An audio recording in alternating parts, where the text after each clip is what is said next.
There is a place in the Scottish Highlands that feels like it belongs to another world.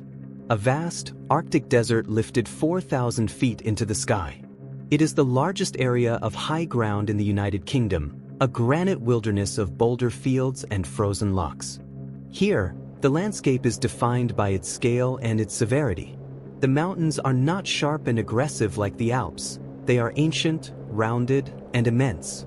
Their beauty is stark, profound, and deeply deceptive. Because this is a place of extremes.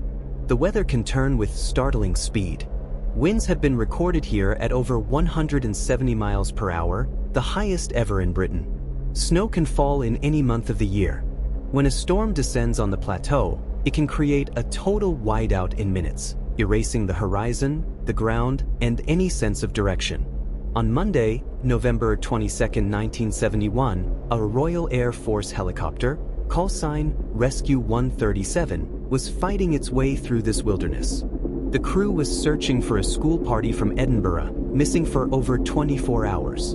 The conditions were appalling. A blizzard was raging. The pilot, Flight Lieutenant John Kennedy, was flying in near-zero visibility, battling turbulence so severe it forced him to reduce speed to a crawl. Below them, a featureless expanse of white. At 10:30 a.m., after hours of fruitless searching, the crew spotted something. A tiny speck of color against the infinite white. At first, they thought it was a small, red tent. But as they flew closer, the tent suddenly sprouted arms and began to wave. It was a person, a young woman kneeling in the snow on the verge of total collapse. She was Catherine Davidson, the 21-year-old leader of the missing group. Her hands were frozen solid. Her legs were locked in a kneeling position from the cold. The winchman was lowered, and the crew brought her aboard. She was in the advanced stages of hypothermia, barely able to speak. But as the pilot leaned in, she managed to whisper 3 words. 3 words that would guide the rescuers into the heart of a tragedy. Fife bid. Buried. Burn. The message was relayed. Mountain rescue teams on the ground, who had been searching through the night in waist-deep snow and gale-force winds, were directed to the location. It was an area called Fife Bid, a stream basin notorious for accumulating deep drifts of snow. There, the rescuers' probes struck something soft. They began to dig. What they uncovered would become the worst mountaineering disaster in British history. First one body, then another, and another. Teenagers, entombed in the snow. One was buried 4 feet deep. In total, they found 6 bodies. 5 schoolchildren, all aged 15 or 16, and their 18-year-old trainee instructor.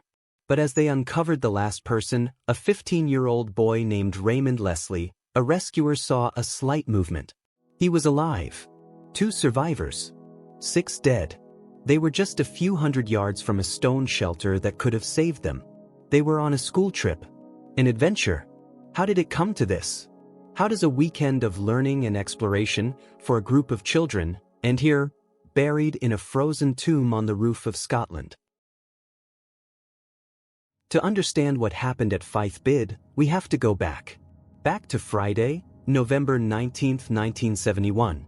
Back to Ainsley Park Secondary School, in a working-class area of Edinburgh. For 14 members of the school's mountaineering club, the week was ending with a sense of excitement. They were teenagers, aged 15 and 16, drawn to the promise of adventure. That weekend, they were heading to the Cairngorms for a 2-day navigational exercise, a chance to test their skills in the wild heart of Scotland.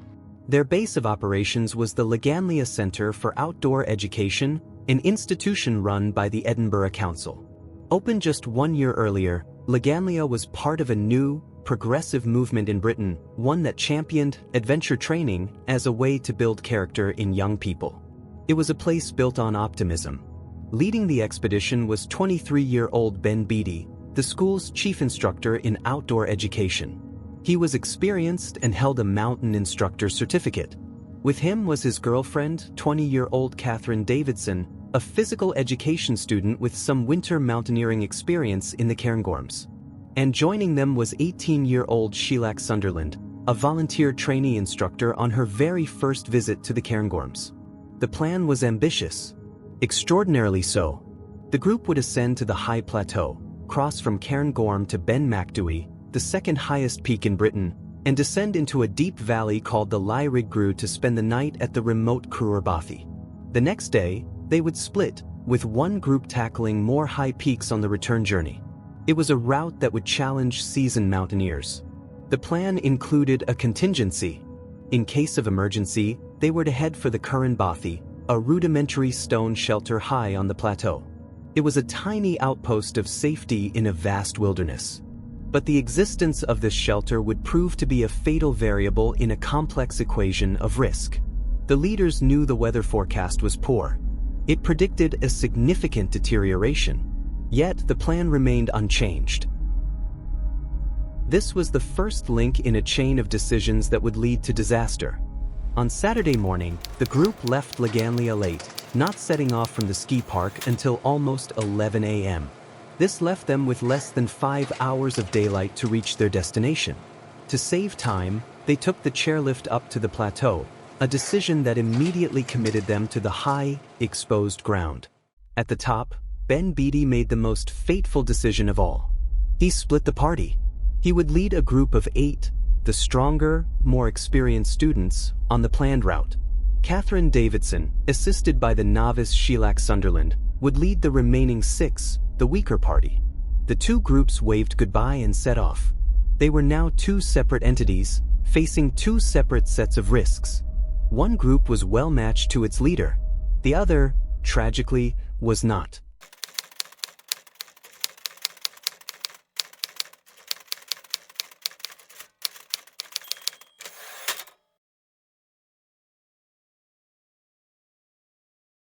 Shortly after they set off, the forecast came true. The weather on the plateau began to turn. The wind picked up, snow began to fall, and visibility started to drop. For Ben Beatty's group, it was a challenge, but a manageable one. They successfully navigated the worsening conditions to the emergency shelter, the Cairngorm. They dug the snow from its door and settled in for the night, assuming the other party had turned back or gone to another shelter. But Catherine Davidson's group had not turned back. For them, the storm was not a challenge, it was a trap. Lost in the blinding snow, with a group of increasingly distressed teenagers, they were pushed off course. The landscape had become a labyrinth of white. And somewhere in that labyrinth, their emergency shelter was waiting. But they couldn't find it. On Saturday afternoon, lost in the blizzard, Catherine Davidson faced an impossible choice. Her plan to follow a stream to the Cairngorm had failed. The stream was completely buried in snow. She was worried that in the whiteout conditions, searching for the shelter, which could itself be invisible under a drift, would fatally exhaust her group. Unbeknownst to her, safety was just a few hundred yards away. So she made a decision that mountain rescue experts would later call a last resort, a life-or-death gamble. She decided to make a forced bivouac, to stop, dig in, and try to wait out the storm in the open. Tragically, the spot she chose was a natural basin, an area notorious for accumulating massive drifts of snow. They had no tents.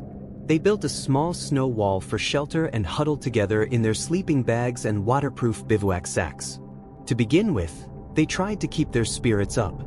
Catherine led the children in songs, a small act of defiance against the roaring storm. But as Saturday night wore on, the storm intensified. The fine, powdery snow, driven by the gale, began to bury them. The children grew terrified of being suffocated.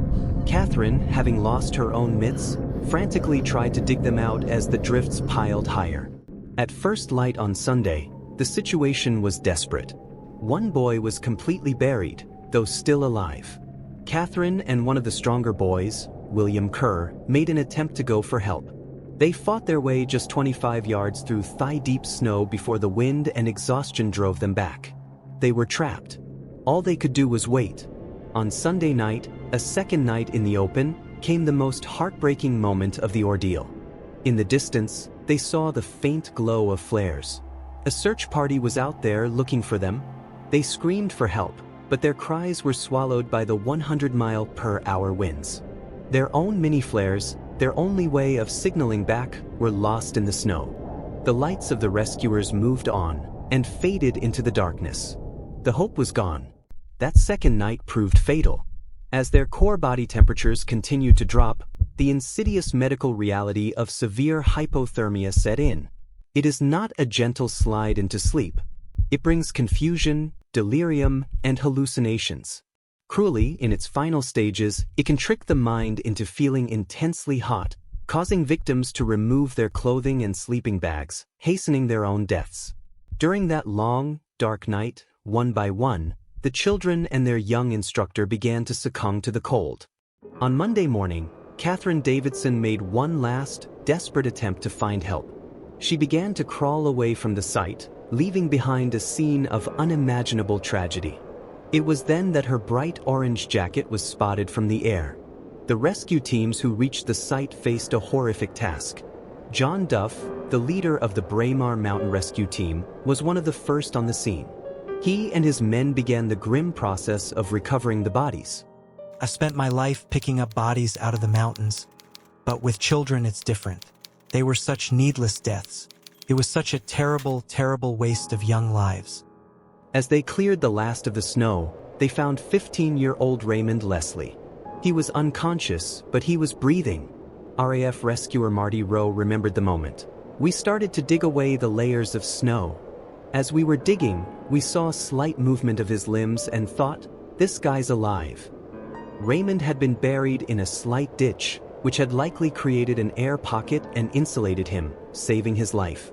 As darkness fell on the plateau for a third time, the rescuers faced another terrible decision.